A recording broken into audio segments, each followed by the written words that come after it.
इस कहानी की शुरुआत स्पेन के शहर वैलेंसिया से होती है, जहां कई दिनों से लगातार तेज और भारी बारिश पड़ रही है। ऐसे खराब मौसम में हम सैंड्रा नाम की एक महिला को देखते हैं जो एक बैंक मैनेजर है और मौसम चाहे जैसा भी हो उसे हर हाल में अपनी ड्यूटी पर पहुंचना था। पूरे रास्ते सैंड्रा काफी परेशान थी क्योंकि जिस बैंक में वह काम करती है वहां आज कई कर्मचारियों की नौकरी जाने वाली थी और उसे भी डर था कि कहीं उसकी नौकरी खतरे में न पड़ जाए। बैंक पहुंचने पर सैंड्रा को पता चलता है कि तेज बारिश की वजह से सिक्योरिटी टीम देर से आने वाली है। ग्राहकों की भीड़ दरवाजे पर जमा थी, इसीलिए सैंड्रा ने बिना सिक्योरिटी के ही बैंक खोलने का फैसला किया। थोड़ी देर बाद सैंड्रा को यह दुखद खबर मिली कि बैंक ने उसे भी नौकरी से निकाल दिया है। इतने सालों की ईमानदारी के बावजूद इस तरह निकाल दिया जाना उसे अंदर तक तोड़ गया, पर यह तो आने वाली घटनाओं की सिर्फ शुरुआत थी। अगले ही पल एक कार बैंक के बाहर आकर रुकती है और कुछ नकाबपोश हथियारबंद लोग अंदर घुस आते हैं। बैंक के इकलौते गार्ड ने उन्हें रोकने की कोशिश की, लेकिन चोरों ने उसे धमकाकर शांत कर दिया और पूरे बैंक को बम से उड़ाने की चेतावनी दे दी। इसी बीच एक स्टाफ मेंबर ने छुपकर अलार्म दबाने की कोशिश की, लेकिन चोरों के लीडर एलेक्स ने उसे देख लिया और सबके सामने उसे खूब पीटा। दूसरी तरफ लोको नाम का एक चोर सिक्योरिटी कैमरे बंद कर देता है और सैंड्रा को हथकड़ी लगाकर बंदी बना लेता है। कुछ ही समय में यह खबर मीडिया तक पहुंच गई और पुलिस की कई गाड़ियां बैंक को चारों ओर से घेर लेती हैं। सीनियर ऑफिसर होजे चोरों से बात करता है और सरेंडर का आदेश देता है, लेकिन इलेक्स एक हेलीकॉप्टर की डिमांड करता है और चेतावनी देता है कि अगर उनकी बात नहीं मानी गई तो हॉस्टेजेस की जान खतरे में पड़ सकती है। इस बीच गलगो नाम का एक चोर एक डिवाइस से कुछ खोज रहा होता है और सिग्नल मिलते ही फर्श काटकर एक रास्ता बना देता है। यह सामने आता है कि इन चोरों का असली प्लान इसी अंडरग्राउंड टनल से भागने का था और हेलीकॉप्टर की बात सिर्फ पुलिस को उलझाने के लिए थी। लेकिन पिछले दिनों की भारी बारिश की वजह से यह सुरंग पूरा पानी से भर चुका था। यह देखकर सभी चोर घबरा गए क्योंकि सुरंग ही उनका अकेला भागने का रास्ता था। इस बीच सैंड्रा ने इनकी बातचीत सुन ली और बैंक से बदला लेने के लिए उनकी मजबूरी का फायदा उठाने का सोच लिया। सैंड्रा ने गलगो से कहा कि अगर वह चाहता है कि उसकी चोरी से ज्यादा फायदा हो तो वह उसे बैंक के सबसे कीमती लॉकर का पता बता सकती है, लेकिन बदले में उसे कुछ हीरे देने होंगे। पहले तो गलगो को उस पर शक हुआ, लेकिन गन पॉइंट पर भी सैंड्रा ने अपनी बात नहीं बदली तो वह मान गया। सैंड्रा ने उसे लॉकर नंबर 314 का पता दिया, जिसमें सोरियानो नाम के एक भ्रष्ट नेता के खिलाफ मजबूत सबूत थे। ये सबूत बाहर आ गए तो देश की राजनीति हिल सकती थी, क्योंकि सोरियानो रूलिंग पार्टी का बड़ा चेहरा था। डील के मुताबिक गलगो ने सैंड्रा को कुछ हीरे दिए और उसे खामोश रहने की चेतावनी दी।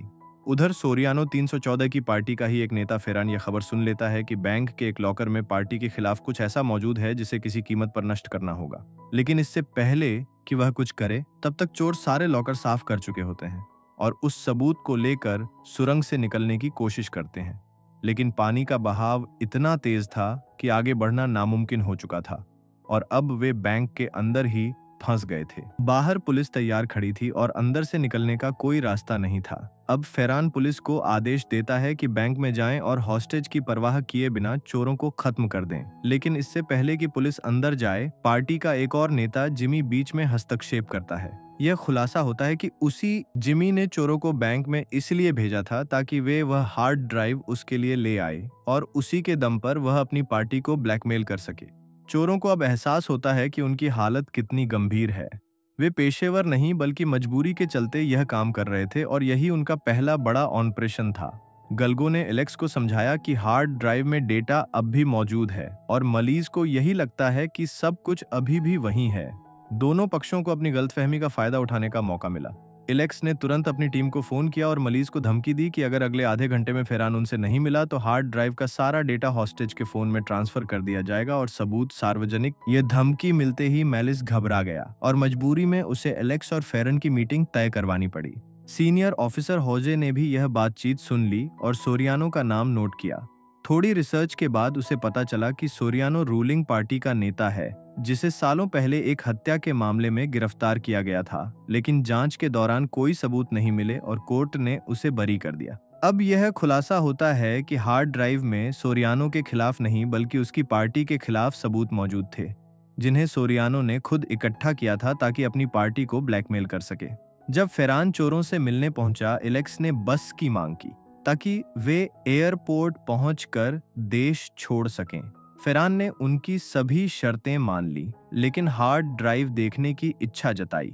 एलेक्स वीडियो दिखाने से इनकार कर देता है, जिससे फेरान को शक होने लगता है। मलीज ने चोरों के लिए बस का इंतजाम किया, लेकिन असल में बस के नीचे बॉम्ब लगाया हुआ था ताकि बीच रास्ते में धमाका करके चोरों और हार्ड ड्राइव दोनों को नष्ट किया जा सके। गलगो को मलजो पर भरोसा नहीं था, क्योंकि उसने पहले भी धोखा दिया था। एलेक्स ने कहा कि जब तक उनके पास हार्ड ड्राइव है तब तक कोई उन्हें नुकसान नहीं पहुंचा सकता।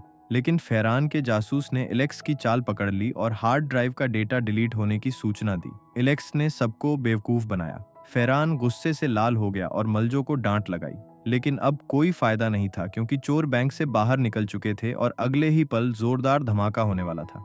बैंक के गेट पर खलबली मच गई। चोरों ने अपने चेहरे के मास्क हटाने शुरू किए। ये खुलासा हुआ कि वे कोई चोर नहीं बल्कि हॉस्टेज थे, जिन्हें पहले बंदी बनाया गया था।